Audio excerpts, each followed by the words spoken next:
governments in the states, in the provinces of Sindh and Bengal. Not only that, in 1942, both Hindu Mahasabha and Muslim League had opposed Gandhiji's Quit India movement. Okay. Now, that's about history. We did not have an alliance history with Muslim League, but Hindu Mahasabha did have, and Shama Prasad Mukherjee, who was the president then of Hindu Mahasabha, had formed Bharatiya Jansangh, which is the predecessor of BJP. Now, coming to this Indian Union Muslim League, which is what Rahul Gandhiji was referring to while answering to a very specific query, it was formed by Muhammad Ismail. Now, Muhammad Ismail was a constituent assembly member.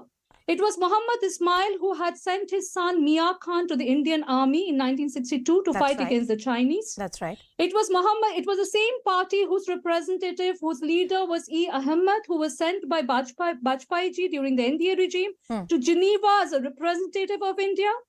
It was the same IUML whose education minister, Bashir ji, is known for setting up the largest Sanskrit university in the state of Kerala. Okay. And it is the same IUML with whom BJP was doing electoral political business because they were in alliance in Maharashtra in Nagpur municipal corporation election. Okay. But when BJP does alliance with IUML, IUML is perfectly secular, perfectly capable of doing a business. But when Indian National Congress gets into an alliance, they become untouchable.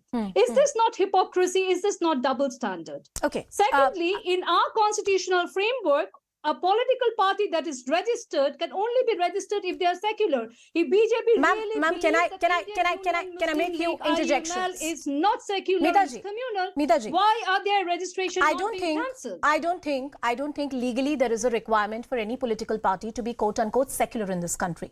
If that were a reality, then, a lot of organizations which pursue the interest of Hindu community, the Sikh community, Christian communities, or the Muslim communities would not be recognized as political parties. So my limited point there is that there is no requirement per se to not have an agenda which is driven from the point of view of a community. Indian Union Muslim League can have that agenda. My argument to you is something different. You went into the pre-independence era and before we got independence. But in modern independent India, the word secularism has to be linked to a tone of progressive kind of politics. If you look at the website of this particular political party, they openly support Sharia. This is also the party which openly supported triple talaq in the Supreme Court when it was going on. This is also a political party that opposes co-education at college against the ethos of a religion. Now, while they have a right to say all of these things under Indian democracy, but is that really secular, ma'am? So, we may have our political differences even with our alliance partners. Right. We have allied with the Left Front, for example, in the state of West Bengal, and we do not believe in communism, or we are not absolutely a leftist party. We do have our differences with left. We are more of a centrist party. Having said that, yes, they have a right to voice their opinion. Their opinions could be different from our opinion, but to call it a communal because it suits your political narrative, and when it does not suit your political narrative, you're happy to get into an alliance. But when it does not, just to suit your political narrative, you are calling it a communal, and you're opposing Rahul Gandhi for the sake of opposition. Shehzad, that seems to be a sure very you have a lot of points to counter what Mitaji said. Here's what I want to add, that when the BJP pursues the politics for the majority community or raises various issues that concern the majority community in this country, rightly so, and you're branded communal, that's problematic. And I say it very clearly here. Then why should any political party be termed communal or non-secular just because they're pursuing a particular cause for a particular community? Shehzad. Let us begin by the definition given by Mitaji herself, and I hope she will show the same courtesy I showed her. She said that secularism means, according to Mita and the Congress, because she's the official spokesperson, being equidistant from all religions, not representing one's partisan interests. The name Muslim League has one community specific. So how is it is contrary to the definition given by Mitaji in the first opening statement? Now, secondly, I am not surprised by Mitaji's stand. देखिए, जिसको Osama में जी, हाफिज में साहब, अफजल और याकूब में हालात का मारा, 26/11 में आरएसएस की साजिश, जिसको पीरजादा में शांति दूत, जाकिर नायक में शांति दूत दिखता है, उनको जिन्ना की मुस्लिम लीग में भी अगर सेकुलर पार्टी दिखती है, I am not surprise. I will tell you why. 3 factual questions that Ms. Meeta has to answer. Madam, those photos you are showing of Shamaji and Jinnah, there are many photos of Gandhiji and Jinnah also. Jinnah was a congressman for a very long period of his life. But the fundamental question is that is Muhammad Ismail, whose long history biodata you gave us, Was he part of Muhammad Ali Jinnah's Muslim League? Answer is yes. He was in charge of the Madras presidency. Secondly, when Muhammad Ismail, after the Muslim League finished its task of creating a state of Pakistan and putting Sharia first, its objective was over, it disbanded. Then they were creating an Indian franchisee of Muslim League, to which Mr. Nehru, and it is printed and published in online Manorama, Malayalam Manorama, very leading newspaper of Kerala. It was Mr. Nehru who objected and told Mr. Mountbatten that this should not be allowed. Why was Mr. Nehru opposing it if it was such a secular front? Or rather the question should be that if the Congress was truly secular and not partisan interests, projecting partisan interests, then why is it that Mr. Muhammad Ismail, such a great credentials of nationalism, he was not joining you? So were you communal at that time? But that is not the only question that I want to ask. The question that I want to ask today of the Congress party is only this, that you see the vote bank politics drives them to take this kind of stand, where you saw 2 days ago they made the statement about Shengol and Dandavat Pranam. No congressman came out to put out a robust defense of that, or about our Indian culture, or about the statement of Hindu terror or saffron terror, or Krishna ji teaches jihad to Arjun. But today, defending the Muslim League secular credentials, and they are saying that we had an alliance. You know, that is not logically and factually correct. Let me counter that point. They said in 2012 we have an alliance with ML in Nagpur. In Maharashtra, 2012 there was a Congress government. In Kerala there was a UDF government. Are they saying that their UDF partner was partnering with the BJP at the same time in Maharashtra and with Congress in Kerala, and they are such an ideologically driven party and they were okay with this political bigamy? So therefore it is not logically correct. And secondly, factually correct. Please show the letter of support they gave to us in Nagpur, or we asked for their support through letter, because supports are given by letter. So you tell me the support. Now there might be 10 newspaper reports. Now somebody has quit their party and come to another party or supported some candidate in the local election. That can't be said to be a Muslim League doing an alliance with us. And therefore, and the last question I want to ask Mitaji, with all due respect, by your standards, that if it is registered, it is therefore has to be secular. Do you consider Hindu Mahasabha secular? Shahzad, there's a question I asked you as well. I'm sure you remember. Please tell me your question. The question I'm asking you is that we represent, Yes. What is the definition of secularism? Secularism means one can be a good Hindu, one can be a good Muslim, one can be a good Christian, one can be a good Parsi, one can be a good atheist if you want to be an atheist. But if you want to be a good person in your own religion, you don't attack somebody else's religion. That for me is secular. That is secularism. But Congress's secularism is abuse the Hindus, target the Hindus and say everything the Muslims are the first right. First right of resources is for Muslims. We are a Muslim party. And therefore, Anusha, I am asking you a most fundamental question. By the standard given by Mitaji that if it is registered, it is thereby secular, why did they call the BJP communal all these years? And is the Hindu Mahasabha communal or secular? I don't think that's a legally tenable argument that if you're registered as a... I know what you're saying. I know what you're saying. Mitaji from the Congress party. Mitaji, a quick response from you before I bring in Faisal Babu and Mr. Ratan Sharda. They are with us on the broadcast. A quick response from you on the points that Shahzad has raised, that why would you call then a Hindu Mahasabha or any other political party, or call them right-wing or, party which support the Hindu cause as Hindutva parties, if that's not the communal agenda? They are also pursuing certain cause of a particular community. So thanks for acknowledging that they are pursuing certain causes of a particular community. They are also problem pursuing. With BJP is I am nobody BJP's to acknowledge. it was your statement. I was just merely quoting a section of your statement. Sure. The problem with BJP's political agenda is that they have to constantly create a fear psychosis. They have to constantly fight an invisible enemy in this country. So right now, there is no British to fight against. At that time, they did not even fight against the British, their predecessors. So now who will be this invisible enemy? So they have to create an invisible enemy out of the minority community. So anyone who is... Please, I did not interrupt you, sir. I'll go back. I'll assert your own question and answer. Mitaji. She's setting up her own question and answering it. That's not how debate works. No. Muhammad Ismail, was he part of Jinnah's party? Did Nehru oppose it? And is Hindu Mahasabha secular? Shahzad. Regulate Don't set up your own questions. Mitaji, please go ahead, and I'd really appreciate if as a good debater and spokesperson, you can address the points head on that have been raised by the BJP. Mitaji. Yes, so I am addressing that. So going by what you stated, that they have been representing the interest and they have been giving priorities to the Hindu community according to your statement. And at the same time, there are other political organizations, and we may not agree with everything that they are saying. That they may be representing You have another branded Hindu section. Mahasabha communal. BJP believes So is in Hindu the Mahasabha fear secular? psychosis, in creating a political narrative. cut the where chase. they have Is to Hindu make an Mahasabha invisible secular? enemy. Okay. One second. Enemy where they make an invisible Is enemy. Hindu Mitaji, Mahasabha Mitaji, secular? Mitaji, I'm short of time. I We do asked you not the last believe time. in that. Mitaji, I asked you the Yes. last time. Then by the same standard, is Hindu Mahasabha a secular party? BJP asks you that. Can you give me that answer? Categorically. No, right now it's Bharatiya Janata Party, right? Bharatiya Janata Hindu was formed Mahasabha in exists as an 1951, independent and party. the It's not part of the predecessor- BJP. No, I'm talking about the BJP. I am being asking you, communal is Hindu or- Mahasabha or secular? Yes or no? divisive. आपकी जुबान लड़खड़ा क्यों रही है? So no, I'm not at all, not at all. So anybody who is only making an enemy of the minority, You have who not is answered my question, preaching Mitaji. hatred In all, and in all, violence in and all, in all honestness, I haven't got the cannot be- answer. cannot be- I want to bring in cannot Mr. be Ratan a secular Sharda. party. I I'm want to just bring in giving one Mr. answer. It cannot be I'll a come back to secular you. party. I'll come back to you and Shehzad once again. Mr. Ratan Sharda, coming to you. Sir, I want to touch upon the second limb of the argument, which I believe is the undercurrent of this entire debate. That in our country, and especially after independence, the conservative ideology within Islam, the people preaching the conservative ideology and tenets, both of political Islam and the social ideology, have often been protected under the garb of secularism. That subverting of the Shah Bano judgment of the Supreme Court is a classic example. And if you actually go through the website of the Indian Union Muslim League, they talk about the fact that they worked honestly to ensure that the Supreme Court intervention in the Shah Bano judgment does not stand. This kind of particular ideology, though is permissible, acceptable and legal in democracy, but is it really secular? Well, first of all, these people are actually mistranslating the word secularism. When secularism was inserted in 1976 by Mrs. Indira Gandhi, she went to L.M. Singhvi's father to ask him to translate the word. He said the right translation is Sarva Pantha Samabhav. That is same feeling for all the religions. It was not equidistant from all religion.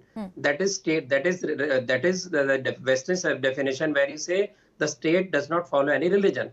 Either you are following no religion or you are giving respect to every religion. What is actually Congress doing? They have to answer that, because for them, right to education had a special amendment 93rd, which exempted every minority institution from right to education, which was patently against poor people.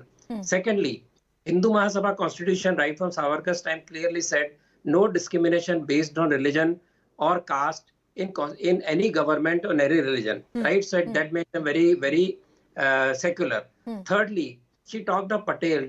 Does she know that when this Muslim League, which voted for Pakistan but did not go to Pakistan, that Rampal Muslim League was recreated at Indian Union Muslim League in Kerala. And Mr. Patel in the Constituent Assembly said that how have you changed your heart overnight? You're asking for Pakistan today sitting in Indian Constitutional Assembly. So what is the answer to that?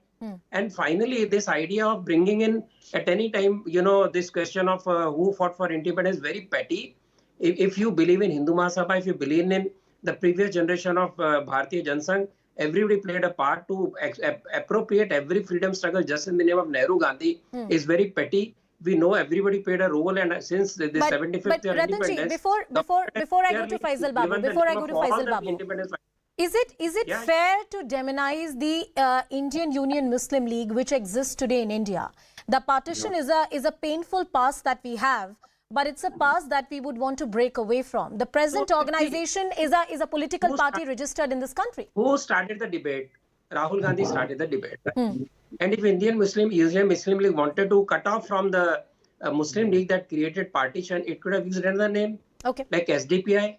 So first you tie up with Muslim League, give it a label that is not communal in 1915. So Congress carries the right to label people communal or secular as it suits them. So Indian Muslim League became secular. Northwestern so they had a tie-up. Frontier Province. Then it went on to have a tie-up with SDPI, which is the progeny of PFI. So where does it leave? All right. I'm not demonizing anybody, but why should a party which was a result of which resulted in partition should start a new party after asking for another country? Sir, it exists as a political party in this country. 75 years of independence.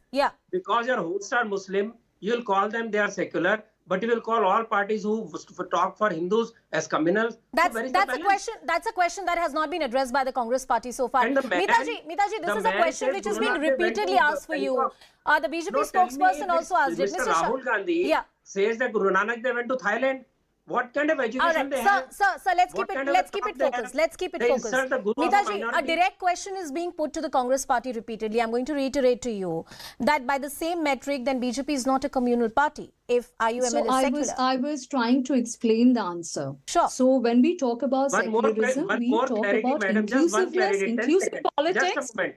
I'm asking the Okay, can I Congress person, answer? does she know? yes, a quick response Does from she Mitaji know- because Faisal Babu is also Can waiting I with can us. Just a I moment, can just a I second. answer what Ratanji, the I'll come back to anchor you. asked? I'll come back to you, Can I Ratanji. answer I'll come back what to you. the Meeta right anchor now. asked? Mitaji right now, please. Yes, thank you Yes. very much. Thank you very much. So when we talk about being inclusive, we talk about taking all communities along and not representing the interest of any one community, be it majority or be it minority. Congress does not believe in appeasement of any communities, be it the majority community or the minority community. So that's number one. So when we talk about BJP's communal political agenda, we're talking about that making an invisible enemy out of the minorities because their politics is just not representing the interest of the Hindu community. They are well within their rights to do so, but then they try to bring their agenda against the Muslims. And that is where the communal angle comes into picture. That's answering your query very directly. Well, Number two, I'm sure. we were talking about Mitaji, I'm sorry, I'm how interrupting you. Muslim We have other panelists. Shehzad, give me a Just- moment. I'll quickly bring in Faisal and then I'll come back to Shehzad. just have And one small Faisal intervention? Faisal Babu, the National General Secretary of Muslim Youth League, is also with us on the broadcast. Faisal ji, I'm sure you heard all the panelists speaking with us on the broadcast. The question that I want to pose to you is largely about the definition of the word secularism. And more importantly, Ratanji, I'll come back to you. Allow me a moment. And more importantly, can the conservative within the fold really be termed secular? I believe this term has a progressive undertone to it. Faisal ji. I'm not trying to make IUML as a secular party or depending the IUML sources. Let me depend the source of RSS. Mr. P.N. Ishwaran, he's the Pranta Karyavah of RSS. On 2023, March 13, he made a statement. You can check Indian Express and the entire public, entire national medias. You will get the statement that RSS chief told that Muslim League is it's not an extremist party. Definitely, it has some inclinations and towards a minority community, but it has an extremist line. This is not my words. It is the chief of the RSS, P.N. Ishwaran. And do you know about Mr. T.G. Mohandas? He is one of the prominent think tank of Sangh Parivar in Kerala, right? 2 months before, he told that we, the BJP and RSS, wanted to make an alliance with the Muslim League. Who is this? So think tank? let me One ask, second. We are do you going to believe attribute anybody's BJP? statement to anybody. Shehzad, I'll come to you after this. You can BJP You rebut can't it. attribute some Excuse me. think One tank second. statement to Let me BJP finish. and Do you Faisal, make your believe point. that- Shehzad, you'll have the BJP ample time to respond. Faisal, finish BJP your may point. try Yes. to make a alliance with such a communal party like IUML. Definitely no. Muslim, we have no any kind of. We are a separate party. We formed on March 10th of 1948 by Qaid Millat Muhammad Ismail Sahab. Mr. C.H. Muhammad Koya Sahab made a statement in the parliament when a war comes in between India and Mecca. Definitely, we the IEM, the entire cadres will be there under the banner of India. You've The made your founder point, Qaid and there are a lot of Ismail people on the stated broadcast, that Faisal ji, who I want to make a point. I will send my son Mia Khan to be a soldier to the border of India to fight against Pakistan. Yeah. The last That's 75 a years documented we are, fact. Yes, that's a we are, documented fact. seriously Shehzad, a quick point engaging from and you, then actively I have other involved in panelists. our Look, Shehzad Poonawalla, please. let me now please address some of the points. I hope Mr. Faisal can wait his turn now. First of all, Madam said, why are you demonizing somebody? Is it demonizing when Vijayan, and he's not a BJP person, says that IUML is not a secular party, it's an extremist organization? Forget Mr. Vijayan. Apart from him, Mr. V. Raghavan, who's a CPM general, one of the CPM secretaries. Apart from that, Ramesh Chennithala was the former Congress president in Kerala, has said that this organization, because of the number of things you have listed, is an organization that tends towards appeasement and extremism, but let's leave that aside. Then she says that Mr. Mohammad Ismail went to the Constituent Assembly. Absolutely right. 48 to 50. You know on whose ticket? Muhammad Ali Jinnah's Muslim League? Thirdly, is it a fact or not that he was part of the Muslim League of Mr. Jinnah? And is it a fact or not that Mr. Nehru opposed him? Why is the Congress not telling us? Was Nehru wrong in opposing a so-called secular front? Or was Nehru secular and this one was actually a communal bigoted organization which Nehru also did not prefer? And fourthly and finally, madam, you keep saying invisible enemy, agenda, etc., these high-flying words. I am a Muslim representing the Bharatiya Janata Party, and I ask you that the 12 crore toilets that we've built, they've gone to Shilpa, Sandra and Sultana. When 80 crore people get food, it goes to Mohammed, Matthew and Madhav. Please tell me where's the distinction? But yes, when Prime Minister Manmohan Singh spoke, he said the first right of resources belongs to Muslim minority community. Congress party has openly said all Muslims must unite and give us vote, otherwise hum barbad ho jayenge. Kamal Nath has said this in Madhya Pradesh. And therefore I ask you, Meeta ji, one more time, that please tell me by your standard and logic, how can you call Hindu Mahasabha, BJP or anybody else communal? Okay, before Meeta ji comes in, a quick point from Ratan Sharda so that Meeta ji can respond to all the arguments together. Mr. Ratan Sharda, please. I wanted to correct her observation because in Bengal, Hindu Mahasabha did not join Muslim League coalition. It was Krishak Praja Party led by progressive coalition, Mr. Haslul Haq. It was not Muslim League. Please correct your facts. Don't keep on harping on wrong facts. It doesn't give your debate any edge. Secondly, you talked about T.G. Mohandas and all these people. T.G. Mohandas is not BJP. He is a journalist. When he offered this solution that enough of bloodshed and we should sit together, he was ridiculed. He was not at all entertained by either Muslim League or Congress or anybody. So that closes the argument. And when RSS person said this, did he say that Muslim League is a secular party? No. They say we should have link with relation with everybody. We should try to overcome this religious divide because we are a sons of India. So you have to change. If Muslim League is ready to change, if Congress is ready to change and treat every religion same, she made a statement of treating everybody, not treating every religion equally. I raised single point. Right to education, why is 93rd Amendment? No, a lot of things have been said about pre-independent India. A lot of things have been said about what has happened post-independence. I want to streamline it a bit for Meeta ji. Meeta ji, I really want to understand that in India of today, in 2023, which is predominantly a young country, we understand secularism as a word where your first convictions and your allegiance lies to the constitution of this nation, right?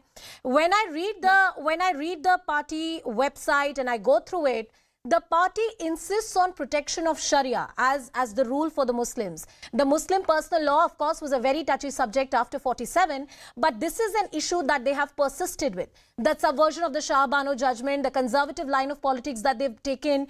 This is exactly the brand of appeasement politics that your opponents have been targeting and questioning you. And in fact, various intellectuals have also questioned that has it really led to the upliftment of the Muslim community with this brand of politics where the conservative within the religion are termed as secular, quote unquote. Okay. So there are quite a few queries that have been posed, and please give me some uninterrupted time. Sure. Now, there's one gentleman who said that Muslim League and Hindu Mahasabha were never in alliance in the state of Bengal. I have got a lot of historical references from where I'm quoting. They were in alliance not only in Bengal, but in Sindh and also in Northwestern Frontier Province in British-ruled India. Number one. Number two, is it not a fact that both Hindu Mahasabha and Muslim League opposed India's Quit India movement in 1942 and they were completely aligned and on the same page at that time? That is also, I'm quoting from historical references and historical books as well. So that's answer number one. Answer number two is, yes, we talk about representing everyone equally, giving equal space to everyone irrespective of their linguistic identity and their religious identity. When there are tall BJP leaders, and why did I say that BJP has a communal hatred-driven agenda, is because when they go on in big election rallies and they make comments like Kabaristan versus Samsan, 80% versus 20%, and there are many more elected representative and tall BJP leaders who have gone on and said much worse, that don't buy products from their shops. then are these not communal statements? We would love to believe that our ruling party is not communal. They are inclusive and that they have equal representation. I would love to welcome the first Muslim minister in Modi ji's cabinet. I would really want an inclusive and secular government at the center, because that was a question that was being raised. I'll come to you. I'm answering one after another. Yes, I answered the Bengal government thing, and then I'm answering about the BJP. I would love to believe that Modi ji is inclusive and secular because he's my prime minister as well. I would love to welcome the first Muslim minister in cabinet. I hope Shehzad becomes a minister in Modi ji's cabinet. May I now please respond? I'll come He to deserves it. Let He's her a finish her talented person. Yeah. Why do we not have a representation of such a big for the population paucity of pocket? time, because of the paucity of time, I'm once again asserting on the question that I raised earlier. In India of 2023, yes, what is the definition of secularism? Coming back to and your should the conservative within the fold of any religion be protected under the garb of secularism? So now that we have spoken about the history of Indian Union Muslim League and explained in which context Rahul Gandhi made this comment, do we have differences with them in certain areas? We do. We do believe that, there has to be, that we have to follow the constitution, and that has no place for this. If triple talaq is banned, triple talaq is banned. Yes, we have been pro-choice. We have been pro-representation of all communities. But yes, we do have differences with all our alliance partners. I just quoted an example between left front and our economic policies. You haven't addressed the question head on. Allow me to bring in other panelists also into the discussion. Shehzad, yes, a quick intervention, then I'll go back to Faisal. While the patronizing certificates of who is secular and communal are being dished out by the Congress spokesperson, I think the people of India gave us one. We don't need yours to be endorsed as secular or communal. Meetaji, with all due humility, if the BJP talks about parity between A and B and that becomes communal, please, I'll quote you two statements and please tell me what is your stand. Bid to oppose Sharia law is a Himalayan mistake, IUML. Is that secular for you or is it communal for you? And Sanjay Raut, Muslims voting rights should be revoked. ये secular है या communal है? Now, Meeta ji, you've escaped the questions that we asked about Mohammad Ismail's link with Jinnah's party and why Nehru opposed them. You've not answered it after 30 minutes in this debate. Please tell me, is Sanjay Raut's statement secular that Muslims voting rights should be revoked? You are very chintit about me becoming a minister. He doesn't want even voting rights. And secondly, batting for Sharia, secular, communal. Please answer specifically. Meetaji, I have not. Meetaji, I will appreciate a specific answer from you. Batting for Sharia is secular or communal? Yes. So that there is no, I already answered it because I said there is no place for that in our current Then how is Rahul calling him secular? So that is the Congress. Then how is Rahul called him secular? I appreciate that position and the candidness with which you're speaking, Meetaji. But then by the same metric and extension of argument, then the party is not secular, right? Or is it? No. So when we are talking about a party that is representing, they may have their views. In democracy, there has to be space for debate and dissent and different views. So why BJP is communal when it spoke about parity between Qabristan and Shamshan? 1 second. If IUML can have views on Sharia, but the BJP says don't do appeasement, we are communal. Look at the hypocrisy of this lady. Meetaji, go ahead. Meetaji, go ahead. Meetaji, go ahead. Meetaji, go ahead. Yes. When BJP goes into a seat adjustment in Nagpur Municipality Corporation, you can try and give it a spin and say, show me a letter of support, show me a letter of understanding. But there was a clear adjustment and alliance between the BJP and IUML, and then they are not communal. Then they are not communal. But when we get into an alliance, they become communal, and then you call them secular. You come up with different version because it does not serve your political narrative. The metric has to be seen to call somebody communal or to call them secular. I think that's the bottom line. Like the metric has to be same. If you're pursuing an agenda of a community that makes you communal, then that should hold true for all communities and all political parties. If you are going with a divisive, hate-filled agenda, that's also open to perception. I want to bring in Faisal Babu. Just 1 second. The IUML said Zakir Naik represents peace. Is that not hateful? Faisal ji, I also ask this to you as somebody from the community, that the conservative within the Muslim fold has held the development of the community on every development indices hostage. This entire narrative that the conservative is part of some kind of secular identity, freedom of religion, is something that has held back the development of community at par with the Hindu community. If Baba Bhimrao Ambedkar had his way, then personal laws would slowly be abolished in this country. That has not really happened. That's one facet we don't really talk about. Do you consider this particular organization as really secular, talking about today's day and age and the kind of consciousness a young Indian really has? Faisal ji, if you can hear me. Every Sikh community, every Sikh individual has a right to follow their religious ideology, their religious rules and regulations. Sure. Every Christian individuals has the right to follow their own religions. Every Hindu has the right to follow their own religions. So Sharia is a term that is the rules and regulations of Islamic ideology. So every Muslim has the right to follow their own ideology, their own rules and regulations, which called Islamic Sharia. And what is wrong with that? My first question. And secondly, we are a political party registered under the Election Commission of India. We are a political party under the provision of the Constitution of India. Do you believe a communal political party can go with the 75 years? Then by that logic, India, every political engaging party with the power is a politics of secular India? party. Yeah, Then I if you said are that earlier. analyzing, let Yeah. me finish. Please let me finish. If you are analyzing a party in the name, then RSS will be the best secular party and PFI will be the best It's secular not a party political because their party. name is Popular Front of India and RSS. What is RSS? RSS is Indian ISIS. ISIS is Syrian What are RSS. you saying? What kind of rubbish? What kind of absolute rubbish? Pranab Mukherjee What went kind to of the rubbish you are ISIS making? headquarters or he went to What RSS kind of headquarters? rubbish you are What making? kind of absolute One rubbish second. do you What speak? kind of rubbish Mr. you are Nara, making? one second. Jay Prakash Narayan has spoken about RSS. Mahatma Gandhi, Ambedkar ji, Lal Bahadur Shastri. Are you saying they were advocating for ISIS? Why did you ban RSS if you had the power from 2004 to 14? How can you get away saying this on a national channel? I'm sorry, Anusha, this can't be allowed. In the world. This cannot be allowed. Shehzad, one second. No, Shehzad, one what second. kind of dialogue is this when you compare Shehzad, the one RSS second. to Shehzad, one ISIS? second. Shehzad, one In the second. world. Faisal, I You better believe. take One that second. back. One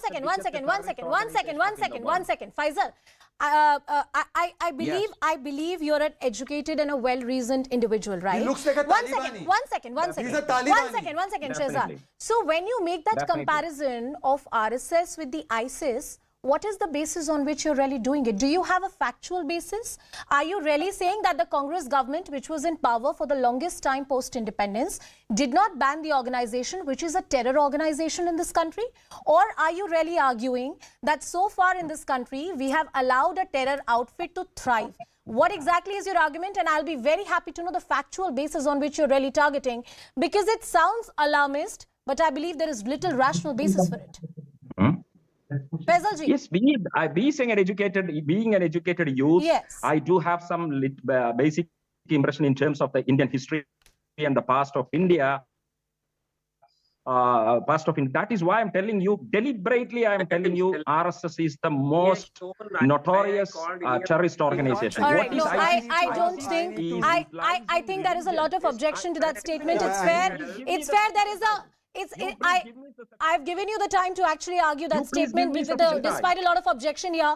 A quick word from Ratan Sharda and then I'll come back to Shehzad I as just need well. one line. Just one line. Anusha, just one line Yes. before you go to Ratan Sharda. One at a time. One at a Just one time. line. Yes, Shehzad. The Go ahead. hypocrisy of Faisal. Faisal says that Sharia you can pursue as part of your constitutional right under right to religion. Yet, Hindutva, which has been defined as a way of life by Supreme Court, being pursued by the BJP RSS, is communal. I mean, do you believe this, guys? And you say ISIS, RSS is ISIS. Mr. Whatever his name is, Faisal, you better be prepared for RSS workers taking you to court. Because if you do not have a basis to make this Definitely, comparison, you better be prepared for that. You can go to court. Yes, Right. you will Yes, see. I am- You will see the back of a complete- notice. I'm completely out of time, but I believe that statement is something that has drawn a lot of flack from the BJP and RSS both. Meeta Chakrabarti, Shehzad Poonawala, Ratan Sharda and Faisal Babu. Thank you all for joining us on the broadcast. Well, the word secularism in Indian constitution, especially after its insertion in the preamble, has always rigged up controversy and more importantly has been the defining factor as far as Indian politics is concerned. It will be one of the buzzwords in the run-up to 2024 as well. While shifting focus in the wake of the stellar Congress victory in the state of Karnataka, the 5 guarantees of the party which were central to its victory have been cleared. Chief Minister Sudhanshu today chaired a meeting to make the key announcement, saying that the 5 promises will be implemented this financial year itself. Now, these include 200 units of free power to all households, 2,000 monthly assistance to the female head of the family, 10 kg of free rice and grains to every member of the BPL household, free bus travel for women, and 3,000 rupees a month for 2 years of unemployed diploma holders. Now, the government has announced a couple of tweaks. There's a caveat, which have angered the BJP and also people. A majority of the promises are on track as per the manifesto, but the bill is a whopping 50,000 crore every year. The bill looms over the government as the fiscal deficit for 2022-23 is targeted at over 61,000 crore. Revenue deficit for the same year is about 14,699 crore. The question remains, while the 5 guarantees have delivered power to the Congress party, can the state government bear the bill? The Karnataka government has done very well. If you look at the numbers, the fiscal deficit, the revenue deficit, but can you really maintain that fiscal discipline that has been the benchmark for the state of Karnataka? Let me take that question to our guests who are joining us on the broadcast. Mr. G.S. Prasanta, who's the spokesperson of the Karnataka BJP, Aishwarya Mahadev, the spokesperson of the Congress party. Both will join us on the broadcast, but this is the big story that we talk about tonight.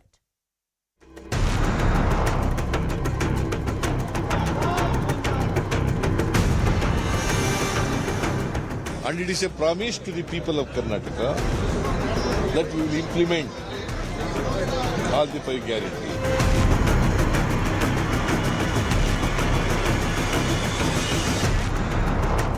बहुत सारे लोगों को थोड़े दिन में मालूम हो जाएगा कि ये बहुत बड़ा धोखा है.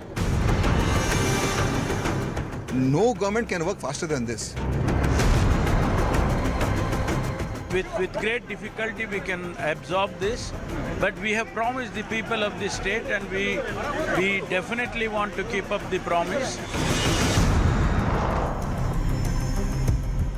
Can the state foot the bill? Is it something that they can afford to do? These were tall promises that were made. Joining us on the broadcast is G.S. Prasanta and Aishwarya Mahadev. As I earlier said, good evening to both of you. Thank you so much for speaking with us. Aishwarya, I was looking at the budget analysis 2022-23 and the numbers that were released subsequently as well. If you look at the fiscal deficit, the revenue deficit compared to various other states across the country, the state of Karnataka has done wonderfully well. It's a double-digit growth when it comes to the services sector. This kind of freebie politics or the kind of social benefits that you want to accord to people, can the state really afford it? You know, I think that was also a question that we should have asked when you decided to waive off 1 lakh crores of industrialists and expected some sort of trickle down, which did not happen. But Anusha, let me give you a few facts, right? That the current chief minister is a man that has delivered a whopping number of budgets. He is also, if you look at fiscal responsibility, in 2013, when he was chief minister, it was under his tenure that Karnataka performed the best. And even then, if you look at Annabhagya as a scheme, which the BJP said will make people lazy, but it obviously covered the poorest of the poor to have access to nutritious food.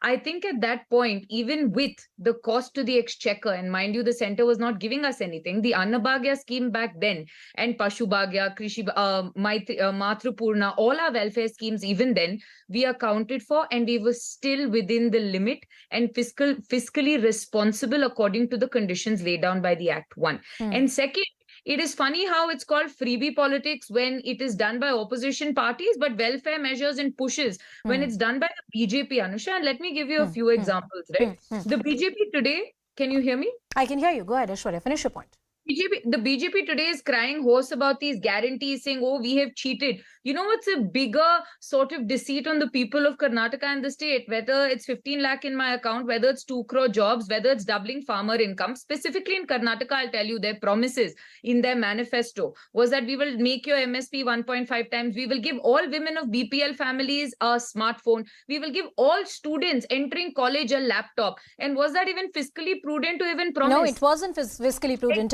And I say that candidly.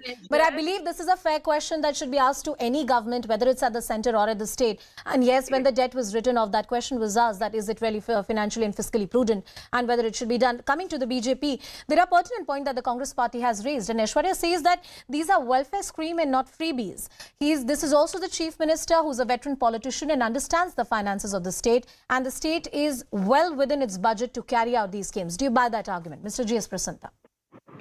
Anusha, I did hear what Aishwarya made a statement about. No doubt, Siddaramaiah has presented 13 budgets. Yes. But that doesn't mean this is a fiscally prudent move at all.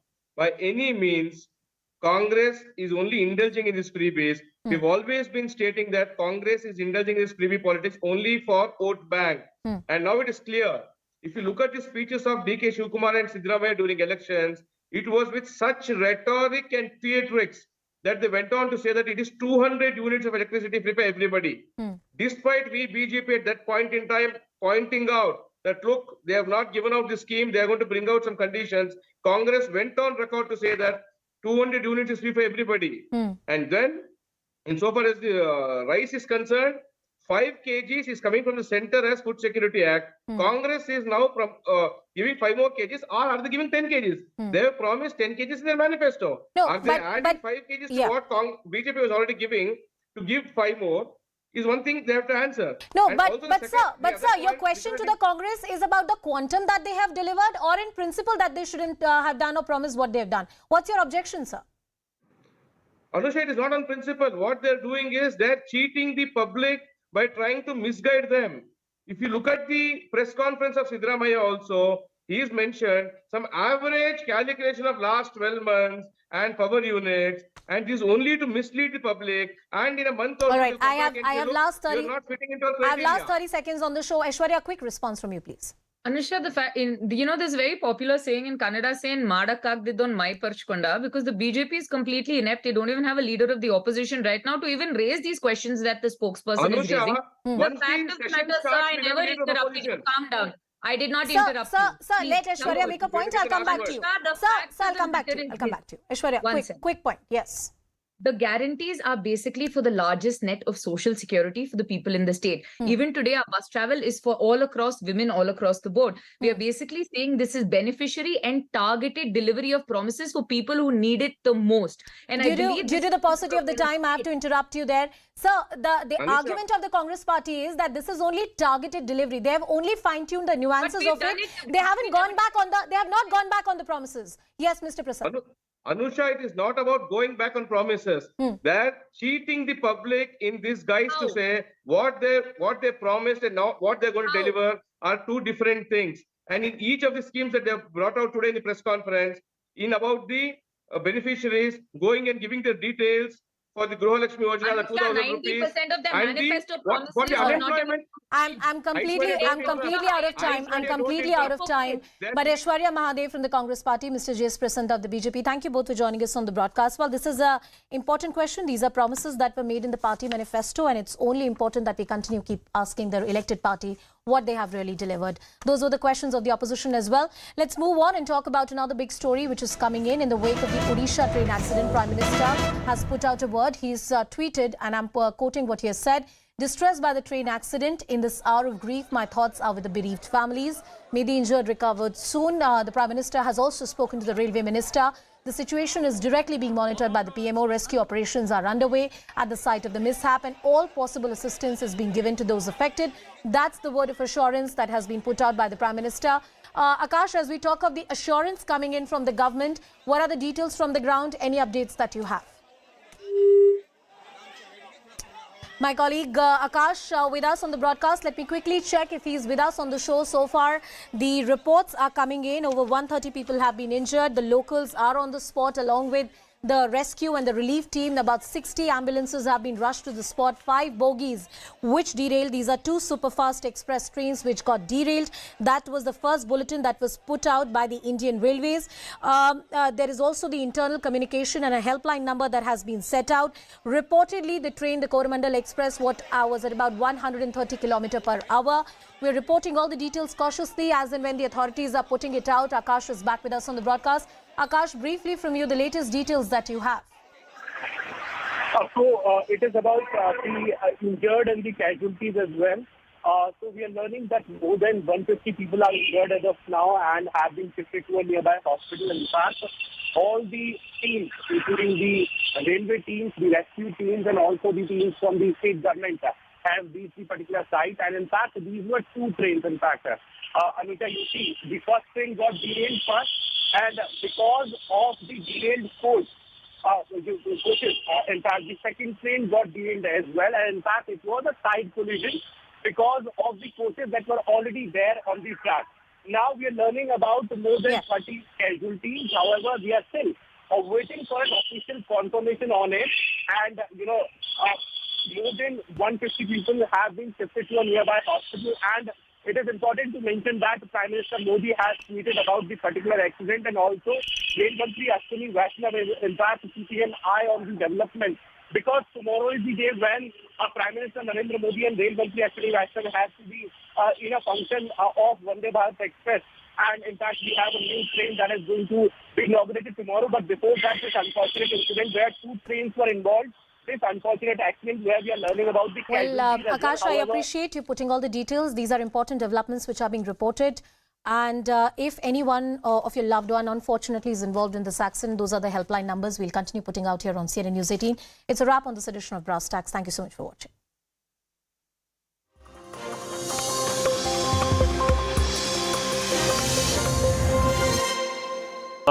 Source who are part of that particular group, they have informed us that till the completion of the 5 days, the wrestlers are not going to be out in the public place. They are not going to appear in any of the Mahapanchayat. They are not going to speak in the public domain as well, or to any of the media persons as well. So as mentioned earlier, that today as well there is a big Mahapanchayat which is going to happen in Kurukshetra, Haryana, where the further course of action. And yesterday this was something which was announced by the farmers as well. And farmers are one such group who have extended their huge support out in the public domain to that of the wrestlers as well. And they are going to carry out the further shape of the overall protest. Yesterday as well we have heard the bite of Rakesh Tiket, where he clearly informed the public that if need be, they are going to yet again block the roads and borders of the national capital Delhi, which they have done at the time of 3 farm laws as well. And also they also have the option to plan a protest nationwide if their demands are not met. At the same time, they are also going to hold deputation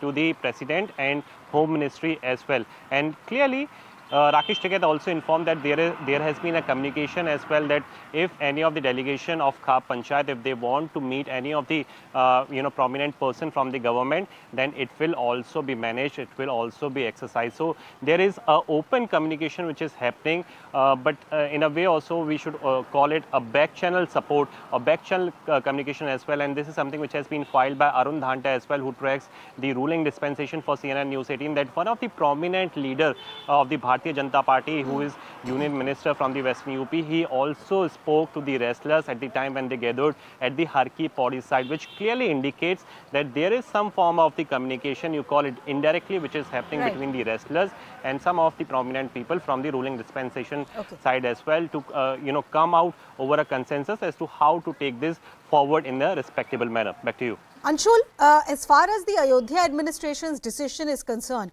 how should one look at it? Purely from the point of view that, Ayodhya is a sensitive place, there is a temple construction going on, you would not want a crowd there, and 11 lakh plus people as the number was being thrown could create an administration issue. Should we look at it from that point of view, or are you also seeing political signals being given as far as this denial of permission is concerned? So definitely the significance is much higher, but yes, on record, the records that have come out is that the administration has said that 11 lakh people gathering at a place in Ayodhya can actually be a very big law and order issue, and hence the permission has not been granted. But the significance, as you rightly mentioned, is way higher than this, because this rally was the show of strength of Brij Bhushan Sharan Singh, where for the first time he would have gone out in public, along with Shias who would have come out and extended their support towards Brij Bhushan